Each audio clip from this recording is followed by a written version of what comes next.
Fala aí pessoal, tudo bem? Eu sou Gabriel Duarte, analista de investimentos aqui da Tica Research e hoje eu vou fazer um vídeo um pouco mais longo do que o usual, tá? Muita gente tem me perguntado sobre a Kepler, tem me perguntado se a empresa ainda vale a pena, o que eu acho, se tá barata, se tá cara. Então hoje eu quero fazer uma análise completa da empresa, falando para você todos os pontos que eu acho relevante a gente saber.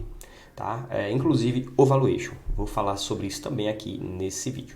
Então fica comigo se você quiser conhecer um pouco mais sobre a empresa, se quiser rever a tese, se você já viu no passado. E eu quero aproveitar, antes da gente começar, para lembrar que nós estamos em temporada de promoções aqui na Tica Research. Durante a semana em que você está vendo esse vídeo, aqui na verdade foi durante o mês de junho, mas eu estou lançando esse vídeo na última semana de junho. Então nessa última semana nós teremos aí descontos em torno de 25% em qualquer uma de nossas assinaturas. Então clica nos links aqui abaixo, fala comigo nas redes sociais ou fale com qualquer consultor Tica Research, beleza? Por fim, eu quero dizer também que eu tenho a intenção de transformar esse vídeo em uma série de vídeos. Então, se tem alguma empresa que você queira saber mais, queira conhecer a história, queira aprender e descobrir se vale a pena investir nessa empresa, deixa teu comentário aqui abaixo e aproveita e me fala o que você achou desse vídeo, beleza? Vamos lá para a prática agora. Bom, a análise vai começar pela parte histórica da empresa, nós vamos entender a história da empresa, em seguida nós vamos para a gestão, desafios e gatilhos, ou desafios e oportunidades, e por fim o valuation. Indo diretamente para a parte da história da empresa, a Kepler foi fundada em 1925. A KW, como eu chamo para economizar letras, é a líder em pós-colheita e entrega de soluções de beneficiamento. Pós-colheita, pessoal, é justamente após a colheita. Parece óbvio, né, isso, mas assim, pense que existe todo um processo na hora de você fazer uma plantação, né, um plantio. Então você planta, você rega, você cuida para evitar que entrem animais, entrem bichos na sua plantação, vermes, fungos. E no final, que é a parte da colheita, você tem que tratar o que você produziu, né? Seja ele um grão, como é o caso da Kepler, ou até mesmo um gado ou qualquer outra coisa que o produtor vá trabalhar. Então, essa parte de pós-colheita, ela é tão importante quanto toda a parte do processo pré-colheita, tá? Porque você já fez todo o investimento. Imagina que você fez um investimento lá em milho, por exemplo, você fez a plantação, em seguida, assim que você plantou, houve alguma coisa que fez você perder aquela produção. Tudo bem, você acabou de plantar, então você perdeu só o seu investimento inicial. Você não teve que gastar com produtos químicos para fazer a detetização da terra, você não teve gastos para regar, por exemplo, já que você perdeu no começo. Mas uma vez que você fez toda a produção, cuidou de toda aquela plantação e no final você teve uma perda, isso é muito pior porque o seu prejuízo também é maior. Tá? Então, a parte de pós-colheita ela é tão importante quanto a parte de pré-colheita. A empresa possui capital aberto desde 1980 e domina hoje cerca de 40% de market share no setor. A companhia é a empresa mais longa com o título de Top of Mind no setor. Guarda essa informação porque ela é bem relevante. São duas fábricas hoje, uma em Panambi, no Rio Grande do Sul, e outra em Campo Grande, no Mato Grosso do Sul. Além disso, ela possui 9 centros de distribuição, no Rio Grande do Sul, Paraná, Mato Grosso do Sul, Goiás, Maranhão e Pará. Observe que as regiões que ela possui centros de distribuição e também fábricas são regiões praticamente no centro do agronegócio. Quando a empresa busca, né, fazer a fabricação de silos, quanto mais próximo ela tiver de quem vai comprar, melhor, porque ela vai ter menos gasto com o transporte. Os silos eles não são montados todos na fábrica, as peças são produzidas como se fosse um Lego. Eles fazem a produção das placas, das chapas de aço, levam isso desmontado até o local e lá é que eles fazem a montagem do silo. Tá? Então, quanto mais próximo você estiver do local, melhor, porque você vai ter menos custo, menos problemas com quebra de peça, quebra de itens, enfim. Assim como a maioria das empresas em bolsa, a Kepler é uma holding que controla a Kepler Weber Industrial, mas recentemente ela adquiriu ações da Procer, que é uma empresa que faz o monitoramento de grãos, e da Seletron, a seleção de grãos. Tá? Essas duas empresas também fazem parte do portfólio da Kepler e nós vamos ver mais para frente que são empresas bem interessantes e bem importantes também para o crescimento dela. Além disso, a companhia é uma corporation, ela tem 67% das ações em free float.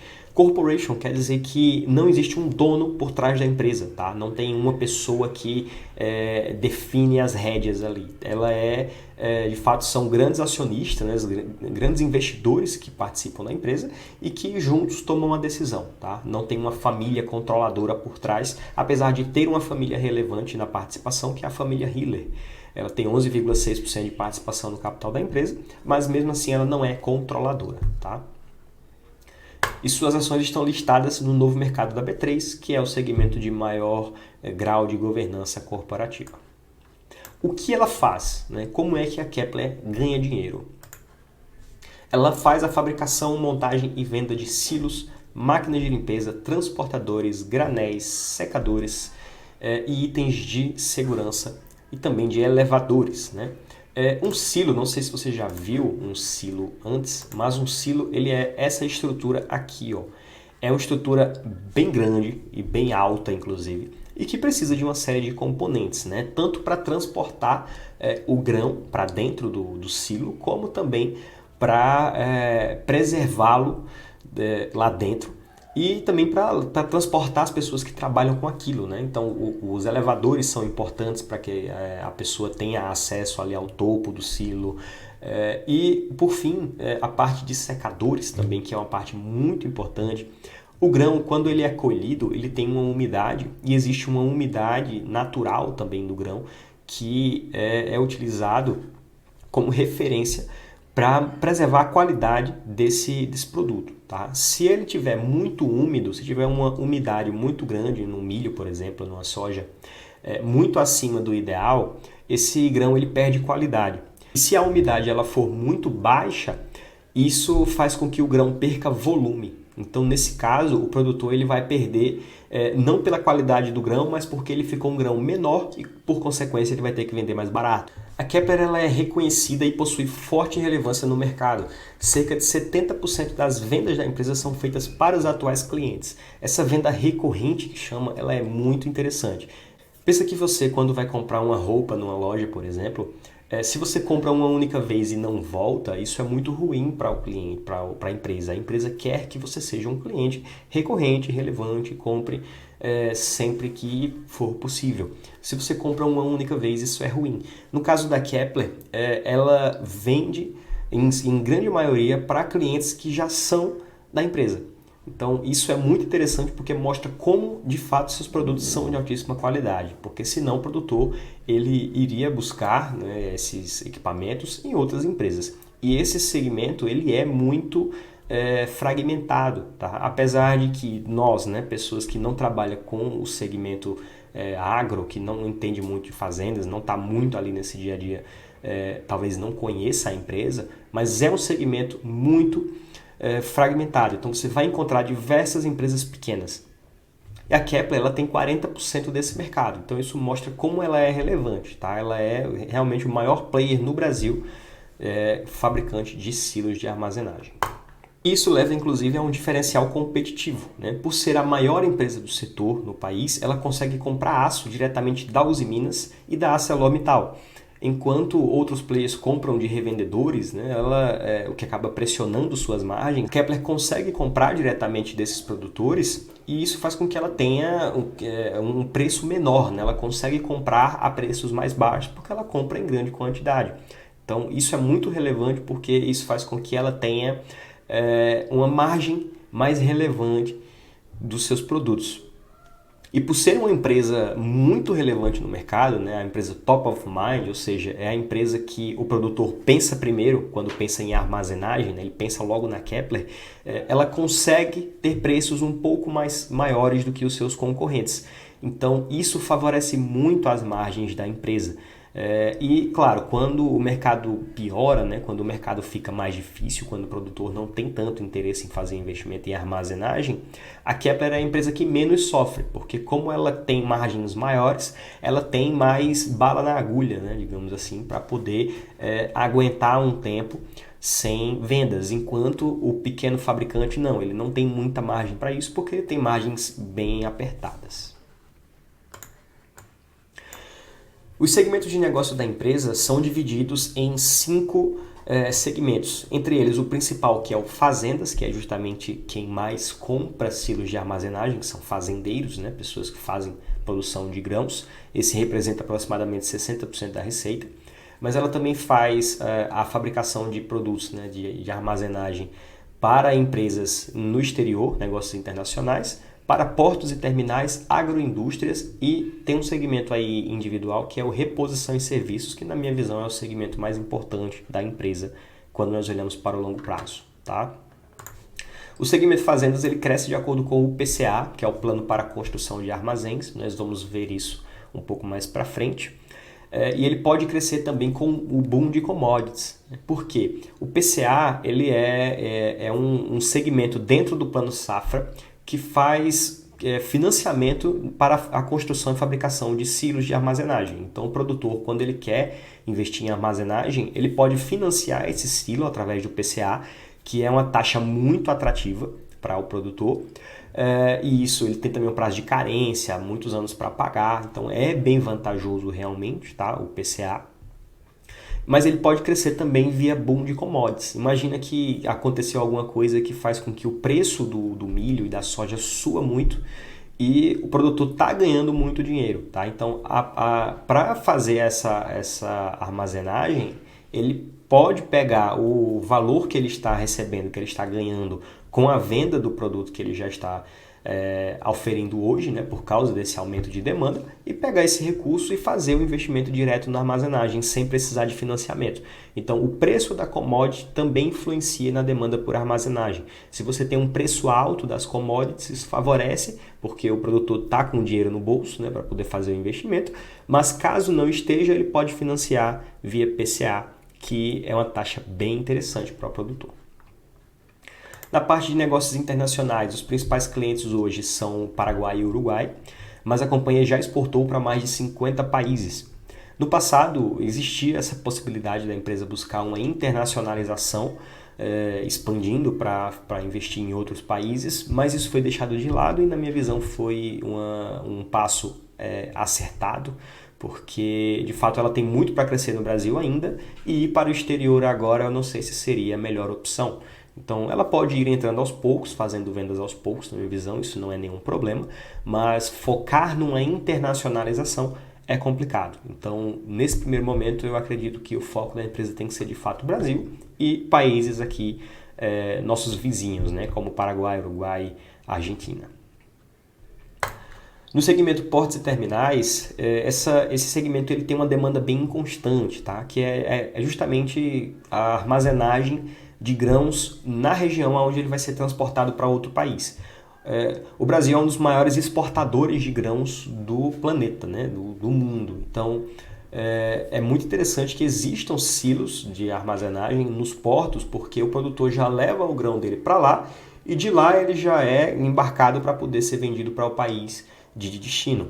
Então, é muito interessante esse segmento de portos e terminais, mas ele é muito inconstante. Tem época que tem uma demanda forte, tem época que não tem. Então, não é um segmento que eu considero muito nos meus modelos, tá? Inclusive, na minha análise também, quando eu vou olhar, é um segmento que eu tendo a ignorar. Se tiver, é bom. Se não tiver, tudo bem, né? Ele representa apenas 6% da receita aproximadamente.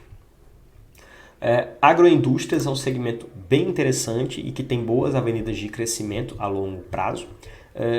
Esse segmento de agroindústrias, ele é literalmente indústrias, tá? Grandes empresas que trabalham com grãos.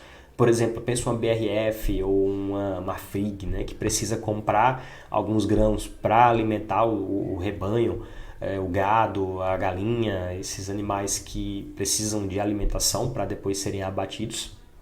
Então, as indústrias eles também fazem investimentos nesse tipo de armazenagem, mas também existem pequenas empresas, né, pequenas cooperativas e cerealistas que fazem esse investimento também para ganhar escala, porque se um pequeno produtor que tem uma pequena produção não tem onde armazenar o grão, né, ele não tem também condições de investir para fazer um silo na sua casa, porque não vale a pena, porque são muitos milhões de reais para fazer um investimento desse, é melhor ele se juntar com outros pequenos produtores, fazer o investimento todos juntos e utilizar como uma comunidade, né, esse silo, esse investimento que foi realizado. Então, para ganhar escala para isso, é bem interessante e esses players também acabam sendo clientes relevantes da Kepler. E, por fim, tem também aí uma avenida de crescimento bem interessante, que é o avanço do etanol de milho. Esse combustível ele tem crescido muito nos últimos anos e deve seguir avançando para os próximos anos. E, claro, isso aí vai aumentar também a demanda por milho e, como consequência, a demanda por armazenagem desse produto. Então, é uma avenida de crescimento aí bem interessante para a empresa e representa aí aproximadamente 12% da receita líquida, tá? Pode crescer mais aí ao longo dos anos. E temos também o segmento de reposição e serviços, ele representa aproximadamente 12% da receita também, e que para mim é o segmento que mais tem que crescer. Se você é um pouco mais atento, você percebeu aqui que o setor de atuação da Kepler é um setor muito volátil. Né? Se você tem uma demanda maior no agro, você tem um crescimento desse setor. Se você tem uma demanda menor, ele cai muito. Então, essa volatilidade acaba sendo ruim para os resultados da empresa, que inclusive já enfrentou bons desafios no passado. Então, se ela conseguir trabalhar essa parte de reposição e serviços, ou seja, venda de peças para os fabricantes, né, para os produtores, ela vai estar gerando uma renda recorrente. Afinal de contas, os silos precisam de manutenção, né?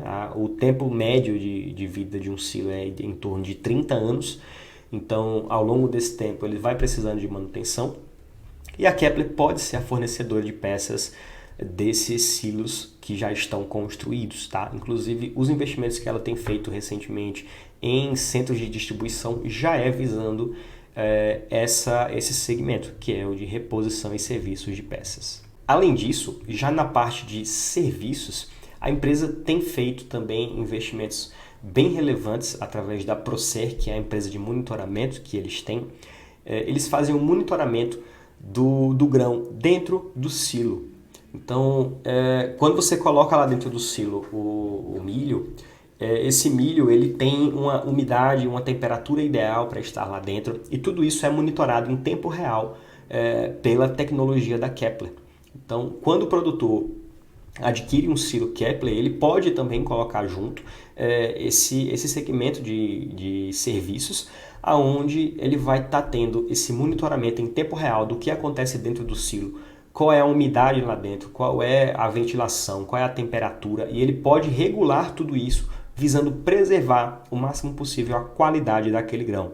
Se, por exemplo, a umidade do grão ela for maior do que o ideal, o produtor perde qualidade naquele grão, e se for menor do que o ideal, ele perde volume. Então ele vai precisar vender em maior quantidade, né, para poder faturar o que ele poderia faturar se o grão tivesse com a qualidade ideal. E no caso de perda de qualidade, ele vai acabar tendo que vender mais barato, então também é prejuízo.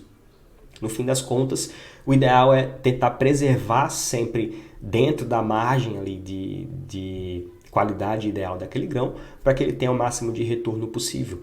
E esse monitoramento, esses dados em tempo real, são muito relevantes para a empresa, porque isso agrega valor para o produto, né? E mais importante ainda para o produtor, porque ele sabe o que está acontecendo com o seu produto. E uma curiosidade, os grãos, uma vez armazenados na devida qualidade, com a devida temperatura, com a devida ventilação, podem durar até 1 ano dentro do silo. Mas por que armazenar por tanto tempo, né? Faz sentido você guardar por 1 ano? Imagina que você, como produtor, você fez a sua colheita agora e naturalmente quando é feita a colheita, o preço do produto ele acaba caindo porque é o momento em que você tem mais oferta de grãos, né? Você tem mais oferta do produto, então naturalmente o preço é um pouco menor. Se você consegue armazenar isso por mais tempo, você consegue vender o produto quando você achar ideal. Então, se você está vendo que o preço da commodity não está tão interessante para você, que você pode esperar um pouco mais para vender, tendo essa possibilidade de armazenamento, você vai conseguir guardar ele por até um ano e vender em outro momento aí, quando o preço estiver um pouco maior. Acho que com essas informações você já consegue perceber que a Kepler ela tem algumas vantagens competitivas e ela tem também algumas avenidas de crescimento muito interessantes, tá? Tanto pela qualidade do seu produto e do seu serviço, mas também pela necessidade crescente de melhorias que o setor exige, que o produtor, que o fazendeiro exigem. Tá? Então, a tecnologia é uma parte muito importante nesse processo e as empresas que compõem o grupo da Kepler são empresas que são muito relevantes para isso. Então, ela consegue fazer, por exemplo, a seleção de quais grãos são bons e possuem qualidade para ser armazenados, se o grão está de fato sendo preservado na máxima qualidade que poderia. E esses dados que são colhidos pela Kepler, né, que viram dados armazenados na empresa, eles são úteis também para o setor financeiro, não só para o produtor. Porque imagina que você como um banco, como uma seguradora, você vai fazer o seguro de um silo ou até mesmo de uma safra de um produtor, né? Se você tem acesso a esses dados, se você sabe como é que está os grãos, como é que está a quantidade produzida, tudo isso vai facilitar a vida dessas empresas, porque elas não vão ter mais que ir até o fazendeiro, por exemplo, para colher essas informações. Elas já conseguem isso através do sistema.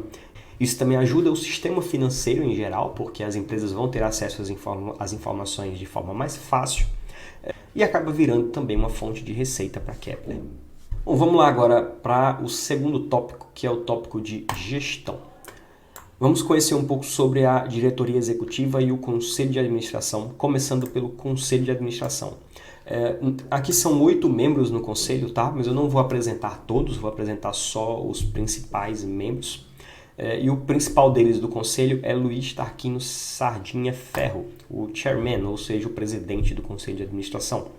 O conselho de administração de uma empresa é a parte que vai determinar as diretrizes dela a longo prazo, né? Que vai traçar metas, que vai colocar objetivos e vai acompanhar também a evolução disso ao longo do tempo. Então, o conselho é uma parte muito importante da empresa e para isso essas pessoas têm que ser altamente capacitadas, tá? Você não pode ser um conselheiro se você não tiver uma bagagem muito relevante no setor ou pelo menos uma vida acadêmica muito bem completa. Então, são pessoas de altíssimo nível que sentam nessas cadeiras e é isso que nós vamos ver agora, como o próprio Luiz, por exemplo. Ele foi eleito na última AGO, Assembleia Geral Ordinária, em 20 de março de 2024 e vai até a próxima AGO de 2025. Ele é economista, diretor da Etros Consultoria Limitada e foi ex-presidente da Tupi, a Tupi que é uma empresa gigantesca aqui do Brasil. Ele é conselheiro de administração da Paranapanema, conselheiro de administração da Condor S.A. e também da Librelato. O vice-presidente do conselho é Júlio Toledo Pisa. Júlio ele foi eleito em 20 de março de 2024, assim como o Luiz, e vai até 2025 também ocupando esse cargo. Então, no ano que vem já teremos nova eleição e eles podem ser renovados no cargo ou não. E Júlio ele é graduado em Engenharia Agrônoma pela Exalc da USP e é pós-graduado em Administração de Finanças pela Columbia Business School em Nova York. Ele tem experiência de 8 anos como engenheiro agrônomo no campo e também trabalhou na McKinsey. A remuneração do conselho é de 3,2 milhões por ano para 8 membros. Como eu comentei, esses cargos eles são cargos que exigem muita competência dos profissionais e para isso eles são bem remunerados, tá? Então, a remuneração do conselho é de 3,2 milhões por ano para 8 membros, é equivalente a R$ 406 mil por membro. E isso dá uma média aí de R$ 33,8 mil por mês. Lembrando que esses R$ 406 mil aqui são por ano, né? 33,8 vezes 12. Não há remuneração variável para essa função, tá? Então esse é o valor que eles recebem e ponto final. Esse valor representa cerca de 2% da receita anual da companhia. Indo agora para a parte da diretoria, Qual é a diferença de diretoria e conselho? O conselho ele é quem vai determinar as diretrizes da empresa para longo prazo e a diretoria executiva é quem vai executar o que foi determinado pelo conselho. De forma bem resumida, é mais ou menos isso. O atual CEO é o Bernardo Osborne Gomes Nogueira. Bernardo ele possui experiência de mais de 21 anos no setor de agronegócio, incluindo atuação internacional. Ele é formado em engenharia agronômica, além de possuir especialização em liderança. Sua trajetória profissional abrange empresas como SGS, Monsanto, Bayer, onde se destacou na geração de valor por meio de investimentos em Venture Capital e M&A. Então ele é uma pessoa que tem notável conhecimento aí da parte financeira, tá? Ele possui histórico de liderança comercial, excelência operacional e desenvolvimento de equipes em alto desempenho.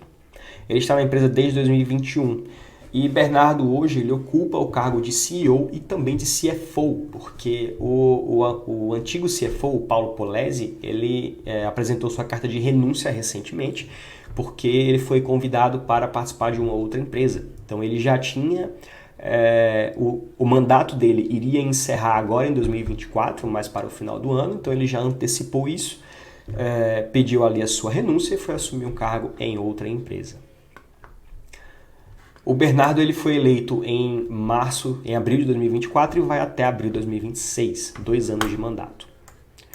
Como não tem mais CFO, né? O CFO agora ele é o Bernardo, então o Bernardo ocupa o cargo de CEO e CFO. Vou apresentar para vocês o Fabiano Schneider, que é diretor industrial de produto.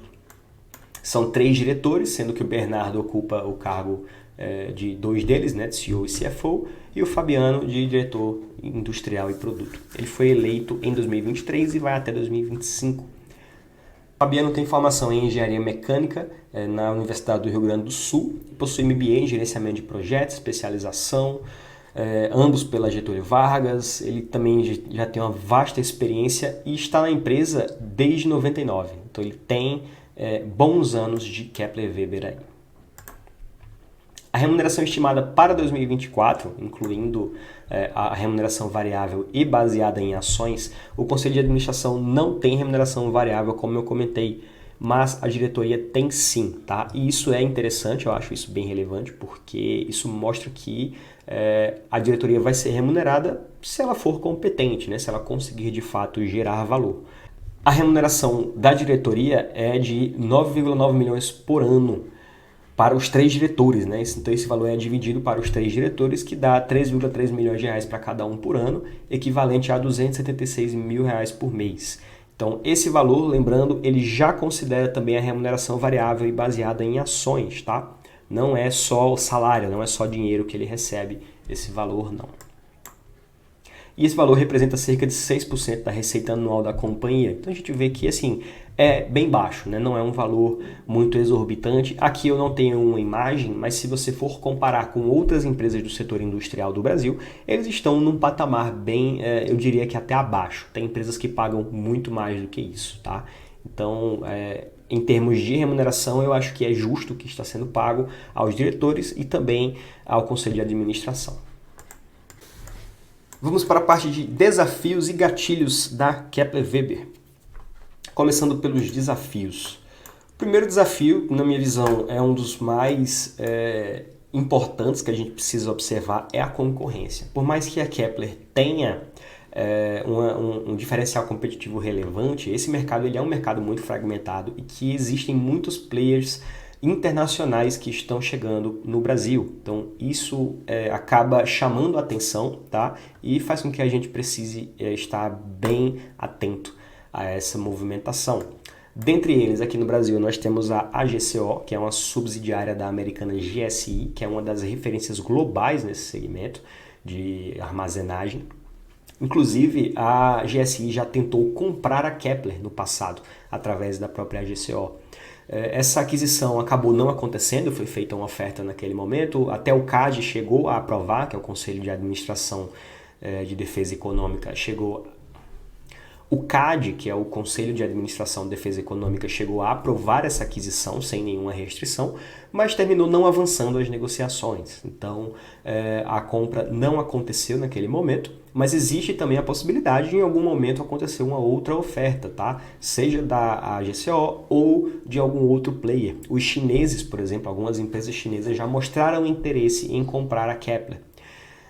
Claro que se isso acontecer vai ter que ser feita uma proposta bem relevante e os principais acionistas da empresa hoje, inclusive a Trígono Capital, eles já disseram que só aceitam vender a participação que eles possuem na empresa se a oferta for bem relevante. Então, na minha visão, não é algo que deve acontecer, mas existe sim essa possibilidade, existe esse risco. O lado bom é que nós temos bons acionistas de referência para defender os minoritários.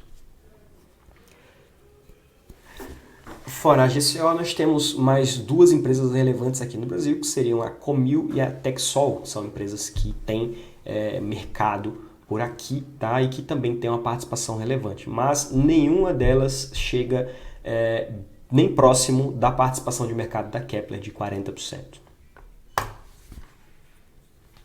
O segundo risco, na minha visão, é a sazonalidade. Como eu comentei sobre o PCA, o segundo trimestre ele tende a ser um trimestre mais fraco por conta do PCA. O anúncio do PCA, o anúncio do plano safra e por consequência do PCA, acontece geralmente em julho. Então é normal que o produtor, que os fazendeiros esperem um pouco para poder fazer esse investimento, né? Para ver se o valor que será liberado para o investimento em armazenagem será relevante e se for, se vale a pena para eles financiar ou se é melhor fazer o pagamento por conta própria. Então é normal que o segundo trimestre seja um pouco mais fraco. Mas cabe lembrar também que a sazonalidade ela vem do próprio setor agro, né? Nós temos aqui no Brasil duas safras, que é o único país no mundo que tem duas safras, mas ainda assim existem quebras de safra, existem problemas que acontecem que fazem com que a demanda por armazenagem acabe sendo menor. Então essa sazonalidade ela é bem preocupante, de fato. E por fim, nós temos a dependência de financiamentos do PCA. Tá? Anteriormente eu comentei que quando o produtor tem preços bem relevantes, ele acaba fazendo, né, investindo por conta própria. Mas assim, a grande maioria dos investimentos que são feitos em armazenagem são feitos via financiamento. Então o PCA ele é importantíssimo para a Kepler. Se acontece alguma coisa que impede o PCA de acontecer, se o valor vem abaixo do que era esperado pelo mercado, isso vai acabar afetando a empresa. Então, o PCA ele é importantíssimo para a dinâmica de resultados da Kepler, chega a responder, inclusive, por 70% das vendas da empresa. Então, é muito importante acompanhar a dinâmica do PCA. Falando agora de oportunidades da empresa, nós temos aqui dentre elas aqui eu coloquei meio que por ordem de prioridade, tá? O crescimento do mercado agro ele é um dos principais, né? O Brasil é o único país com duas safras no ano, sendo uma primeira safra de soja e a segunda safra de milho.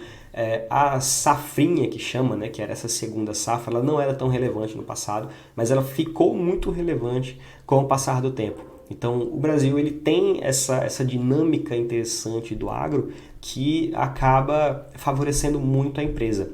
E essa questão da safra do milho, ela entra também naquele gatilho de crescimento que eu comentei anteriormente, que é sobre o etanol de milho. O etanol de milho, conforme ele for avançando no mercado, conforme ele for crescendo, a demanda por milho vai aumentar, a produção vai aumentar e, por consequência, a demanda por armazenagem. Então, esse é um gatilho bem interessante. Como se não bastasse toda essa dinâmica que nós temos aqui no Brasil, do agro, a gente tem um déficit de armazenagem gigantesco e crescendo. Segundo a Conab, que é a Companhia Nacional de Abastecimento, o Brasil produzirá 299 milhões de toneladas de grãos em 2024. Desse total, 32% não tem onde ser armazenado. Então, ou seja, 32% dos grãos que são produzidos no Brasil estão sendo colocados a céu aberto. Estão colocados ou em silo bags, que existem também, que são pequenos silos, né, silos mais compactos e que são como se fosse realmente uma bolsa. Eles colocam o grão lá dentro e armazenam lá por um longo período, mas assim, não tem como você controlar a qualidade do grão, não tem como você acompanhar tudo isso, e você acaba tendo perdas também, ou de volume, ou até mesmo por fungos e bactérias que acabam afetando essa produção. Então assim, as silo bags são um bom paliativo, mas não são a solução. A solução de fato é o investimento em armazenagem, tá? Em armazenamentos, em silos e armazéns. Então, essa questão do déficit de armazenagem, ela segue crescendo, segue avançando, e isso é um excelente gatilho de crescimento para a Kepler. A expectativa é que até 2033 a produção de grãos totalize 441 milhões de toneladas. Isso dá um crescimento médio anual composto de 4% ao ano. Ou seja, a capacidade estática de armazenagem precisa crescer em torno de 4% ao ano só para manter o déficit de armazenagem atual. Tá? Então, isso eu estou falando do crescimento do setor, tá? Isso considerando realmente a capacidade de armazenagem que nós temos no Brasil hoje, mais as que vão sendo incluídas aí ano após ano. Esse crescimento tem que ser de no mínimo aí 4% ao ano só para manter o déficit atual. A ONU, a Food and Agriculture Organization, na verdade, que é um órgão dentro da ONU, recomenda que a capacidade estática ideal de armazenamento de um país seja 1,2 vezes superior à produção anual de grãos. Isso visando a segurança alimentar, né, daquela população. O Brasil ele só consegue armazenar 60% do que é produzido, ou seja, metade do que é recomendado. Então nós temos aí avenidas de crescimento muito interessantes a longo prazo com relação a necessidade de armazenagem. E para fins de comparação, que eu acho interessante a gente ter essa referência também, o Brasil possui apenas 15% da capacidade total de armazenagem estática instalada em fazendas. Isso comparado com 40% da Argentina, 50% da União Europeia, 65% dos Estados Unidos, nosso principal competidor, e 85% do Canadá. Então nós estamos bem abaixo do resto do mundo. Outro gatilho relevante que nós temos é a diversificação de receitas, né, que vem através da parte de reposição e serviços. Então ela não vai ficar dependente somente da produção dos silos, mas também da venda de outras peças que acabam se somando ao portfólio da empresa. A abertura de novos centros de distribuição é importantíssimo para isso, porque a Kepler hoje tem uma presença muito forte no Mato Grosso, na região centro-oeste, na região sul do Brasil, mas ela ainda tem muito para crescer no norte do Brasil e no nordeste. Então, esses centros de distribuição, eles abrem essas avenidas para essas regiões onde a Kepler ainda não é tão presente. A parte de serviços, reposição e serviços, que eu já comentei aqui bastante, para mim é o segmento que mais tem que crescer para a empresa a longo prazo. Tem também a Procer, que é o sistema de monitoramento de grãos dentro do silo. Aqui vai um ponto importante. A Kepler ela não precisa que o silo seja dela propriamente dito para que ela faça a instalação desse sistema. Tá? Ela pode instalar o sistema também em silos de outras empresas. Basta que o silo não seja um silo muito antigo. Então, uma empresa, um fazendeiro que tem um silo de uma outra fabricante, mas quer que a Kepler faça o monitoramento dos seus grãos. Então ela vai lá, instala os sensores, instala todo o sistema lá técnico e faz esse acompanhamento. Claro, se for um silo da Kepler é ainda melhor, porque ela já tem o know-how daquele silo, ela já conhece a estrutura, já sabe como funciona, ficaria até mais fácil, mas ela também tem essa possibilidade aí de entrar em silos de outras empresas. A Seletron, que é uma máquina de seleção de grãos, é bem interessante o processo de funcionamento dela. Ela seleciona o grão pela qualidade dele, pelo peso, pela cor, e faz a separação desses grãos. Então ela pode separar pela qualidade daquele produto para poder fazer a melhor armazenagem possível. E por fim o sistema Sync, que é a conexão desses silos. Ela consegue acompanhar em tempo real praticamente todos os silos que ela tem, que ela mesma produziu, e claro, se o cliente quiser, ela consegue também fazer o acompanhamento disso de silos de outras empresas que não foram fabricadas pela Kepler. E um gatilho muito interessante que eu comentei brevemente também é a possibilidade de venda da Kepler, né? A aquisição, de vir algum outro player e faça a aquisição da empresa. A GCO já demonstrou interesse em comprar a Kepler no passado, hoje em dia não tem nenhuma negociação, mas também existem empresas chinesas que podem vir a comprar a empresa. Então, obviamente, como eu comentei, não tem nenhuma negociação em andamento até o momento, mas existe sim essa possibilidade, tá? E por fim, vamos entrar no valuation da empresa. Bom, pessoal, antes de entrar aqui no módulo de valuation, eu quero comentar com você, lembrar você que nós estamos em temporada de promoções, tá? Então clica nos links aqui abaixo para você ter acesso aos nossos relatórios. Inclusive eu tenho um relatório completo da Kepler, claro, mais condensado, mais objetivo, mas está lá na área de membros. Além disso, nós temos também outras empresas do setor industrial, setor financeiro, do agro, enfim. Clica nos links aí e aproveita a promoção que já está acabando. Vamos lá de volta para o valuation. Bom, pessoal, entrando aqui agora na análise de múltiplos, né? O múltiplo EV/EBITDA, eu não vou entrar muito aqui no mérito de como interpretar esses múltiplos, de como eles funcionam, porque para não estender muito o vídeo, eu posso fazer isso num vídeo à parte depois, mas só para a gente ter uma noção aqui, é feita uma comparação dos múltiplos com as empresas comparáveis, tá? Aqui no Brasil nós não temos outras empresas do setor listadas desse segmento de armazenagem, nós só temos a Kepler na bolsa, então nós vamos comparar com as empresas do setor industrial. A GCO, por exemplo, que é a empresa mais comparável, não é uma empresa brasileira, né? Não é uma empresa que está listada na bolsa brasileira, então nós conseguimos comparar porque ela está listada, mas nos Estados Unidos. E por esse múltiplo, pelo múltiplo EV/EBITDA, ele está bem próximo em termos de precificação. As duas empresas estariam basicamente no preço justo do setor. Mas aqui no Brasil, olhando para as empresas mais próximas, né, mais comparáveis com a Kepler, que seriam, na minha visão, a Home, a Schultz, a Randon e a Tupy, que são empresas do setor industrial, todas elas negociam com múltiplos um pouco acima da Kepler, com exceção da Home, que está quase 10 vezes EBITDA, né, 9,6 vezes. Então, o setor inteiro, na minha visão, ele está depreciado e a Kepler também é uma das empresas aí mais interessantes em termos de preço, tá?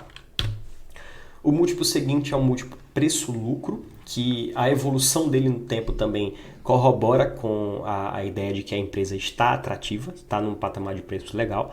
A Kepler está aí em torno de 6 vezes lucro, enquanto a Home está 6,5, a Tupy 6,8, a GCO, que é o par mais comparável, né, a americana, está 6,8 vezes, e as mais caras do setor são Randon e a Schultz, que estão em 9,2 e 7,9 vezes respectivamente. Tá? Então a Kepler tem mais uma vantagem aí em termos de múltiplos, comparando com as empresas que, na minha visão, são as mais comparáveis. Por fim, o fluxo de caixa descontado, que é a forma que a gente mais utiliza aqui na Ticker, realmente por ser mais completo. Aqui nós projetamos balanço patrimonial, demonstração de resultados, perspectivas, tudo isso a gente coloca no modelo para tentar encontrar o preço justo da empresa, dadas as premissas, claro. E o que foi que nós consideramos aqui foi uma receita crescente, preservando apenas o market share da empresa de 40%, tá? Não consideramos aqui um ganho de market share, até porque eu acho isso difícil. Também não considero uma perda de market share dado a qualidade da empresa. Então, na minha visão, é factível que ela preserve esse market share. A produção de silos cresce apenas para manter o déficit de armazenagem. Então, até o final da nossa projeção, não vai haver uma redução do déficit, ele vai se manter da forma que está, mas vai crescer apenas para acompanhar o nível de produção. As margens da empresa não vão avançar de forma significativa, tá? Então vão ser margens estáveis e são margens que, na minha visão, são bem factíveis de se alcançar. Por exemplo, aqui em 2024, a margem bruta, que você consegue ver nessa tabela abaixo, nesse print do nosso modelo, foi de 29,5%. Só que no primeiro trimestre desse ano, a empresa já alcançou a margem acima de 30%. Então, na minha visão, essa margem ela é bem factível sim a longo prazo. E claro, conforme ela vai ganhando mais expertise no setor, conforme ela vai ganhando mais vantagens competitivas, ela vai acabando beneficiando aí as margens também. A estrutura de capital da empresa não vai ter muita variação, segundo o nosso modelo aqui, ou seja, ela vai seguir caixa líquido, né? Ela não vai ser uma empresa que vai captar muita dívida por não ter tanta necessidade de investimentos, vai se manter estável, como já está hoje, e ela vai seguir distribuindo dividendos. Capital de giro e CAPEX em linha com a média histórica, tirando eventos não recorrentes, né, como a pandemia e os anos que foram muito bons e muito ruins. Então também não vamos ter nenhuma mudança muito significativa com relação a isso. E por fim chegamos aí no valuation de fato, né, na precificação da empresa. Em nossas contas, em termos de preço-lucro, como você pode ver aí no print do nosso modelo, a empresa está negociando a 6,9 vezes preço-lucro para 2024 e 4,1 vezes EV/EBITDA para 2024. Em termos de dividend yield, eu espero um dividend yield aí em torno de 7,9%, né? 8% de yield em 2024 e 8% de yield também em 2025. E isso, nas nossas contas aqui, utilizando as premissas que nós consideramos, nós temos um preço justo para as ações da Kepler no momento atual de R$ 13 por ação, um potencial de valorização aí de quase 45% de valorização no preço atual. Bom, pessoal, então é isso. Na minha visão, a Kepler é uma empresa que está bem barata, está num patamar de preços bem interessante, tá? Nós temos uma recomendação com a Kepler que está lá na nossa área de membros. Você pode ver aqui abaixo também, nos links que nós disponibilizamos aqui. Lá nós temos a carteira recomendada com todas as empresas e também empresas que nós não temos a recomendação, mas nós temos o acompanhamento. Então nós temos lá no guide o preço justo da empresa, daquela empresa na nossa visão, e se a recomendação ali é compra, neutro ou venda. Bom, pessoal, então é isso. Na minha visão, a Kepler é uma empresa que está bem atrativa nos patamares de preço atuais. É uma empresa que tem um carrego interessante, né? Um retorno com dividendos aí em torno de 8%. Não é muita empresa no Brasil que tem esse retorno aí consistentemente ao longo dos anos. Então é algo que chama a atenção. E claro, existem avenidas de crescimento bem interessantes quando você olha a longo prazo. Tá? Então é isso. Caso você tenha ficado com alguma dúvida, deixe seu comentário aqui abaixo, manda uma mensagem para mim lá no Instagram, fala com o time de atendimento da Ticker e aproveite as promoções. Os links estão aqui abaixo, conte conosco e claro, aproveite também para pedir aí qual empresa você quer ver aqui em um outro vídeo, beleza? Valeu, tamo junto!